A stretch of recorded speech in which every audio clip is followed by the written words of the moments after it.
لقيته جاي بيقول لي بعد فتره فات سنه وسنه، قال لي دكتور اسامه انا عايز اقول لك خبر حلو، احنا الحمد لله حققنا اسم وسمعه جيده جدا جدا، والدكاتره كلهم بيحولوا حالاتهم العيانين حصل في حالات ما شاء الله ربنا اكرمهم وخفوا واللي حملوا والرزق زاد معانا. قلت له مبروك. قال لي انا بقى بفكر في حاجه، انا عايز اعمل مستشفى تبقى منافسه لمستشفيات اسكندريه والقاهره. قال لي انا مش عايز يا دكتور اسامه عيانه البحيره تنزل اسكندريه. حضرتك عليت الطموح بقى لا هو اللي علّى طموحي مش هو اللي علّى طموحي. تمام. انا حقيقة بقيت ابص له وصعبان عليا يعني هو حسيت انه يعني خايف لو تكون طموحاته اكتر من امكانياته. ايوه بالظبط. قلت له طب بس يا دكتور احمد يعني الموضوع ده مكلف. قال لي انا هعمل حاجه مستوى اسكندريه واحلى.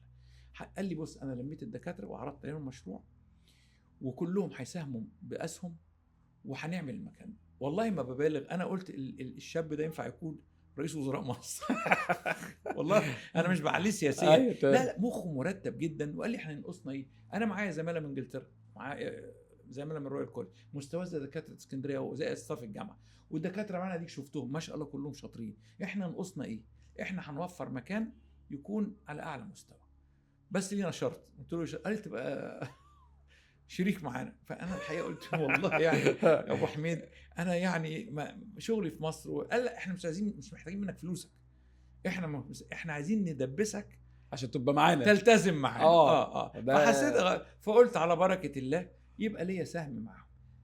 سنه في تانية لقيته عاملين يا ابو حميد لا شغالين بنجيب اجهزه مش عارف من تركيا من المانيا وتعاقدنا مع مين وابتدى بقى يقول لي افكار تحس ان هو عنده ذكاء حاد جدا. قال لي بص انا هعمل تخصصات دقيقه جدا يعني كشف مبكر على الاورام، وحده لعلاج امراض الثدي، جراحات المناظير المتطوره. فزي ما بقول لك الفكر بيعكس الشخصيه. تمام. فلما لقيته بيفكر عايز يعمل خدمات متخصصه، وبعدين قال لي هنعمل عياده كمان لمشاكل اللي عندهم مشاكل في الحياه الزوجيه. قلت له بس الكلام ده يعني معقد قوي. قال لا في ناس هنا محتاجه هذا التخصص. كل شويه بتابع معاه اخباركم ايه، طلعنا بالدور الاولاني الثاني بنجهز بنعمل. مره كلمني قال لي ممكن حضرتك تيجي انت ومراتك المدام واولادك دمنهور، حاجز لكم يوم في اوتيل في اسكندريه وهتيجوا دمنهور عشان نعمل افتتاح ليدي كير فاميلي كلها. وجيت فعلا. انا فكره انا يعني زوجتي ما بتجيش معايا في اي سفريات بس جت معايا يوميها هنا.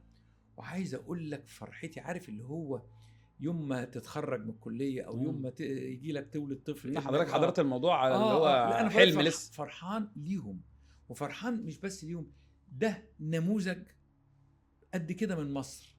لو النموذج ده اتكرر في كل محافظات احنا نبقى في حته ثانيه خالص. بالظبط كده. مش لازم بس في الطب، لو في زي احمد مشاري ده حد مثلا يعمل مصنع بلاستيك، واحد بيعمل مصنع في جميع المجالات، منظفات صناعيه في مجال. انا عايز الفكر اللي يقدر يطلع. عايز اقول النجاح في زمن تعودنا فيه على الفشل. صح كده، تعودنا فيه على الفشل. صح. وفعلا جيت وافتتحنا ليدي كير وبقيت منبهر والله. احنا عندي مستشفى خاص في القاهره. تمام وفي منطقه شيك جدا في مصر الجديده. يوميها زوجتي وحين قالت لي على فكره الناس دول عملوا حاجه احسن من اللي عندنا حقيقي. وتشوف بقى الكافيتيريا والنظام والحسابات لا نموذج رائع من النجاح.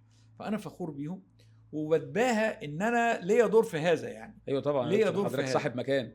يعني هيبقى اتباهى يعني تكمله لهذا اللي بيحصل ده دلوقتي، ان هو يفكر ان هنعمل بودكاست ونتكلم عن المستشفى والمستشفى تبان قدام الناس.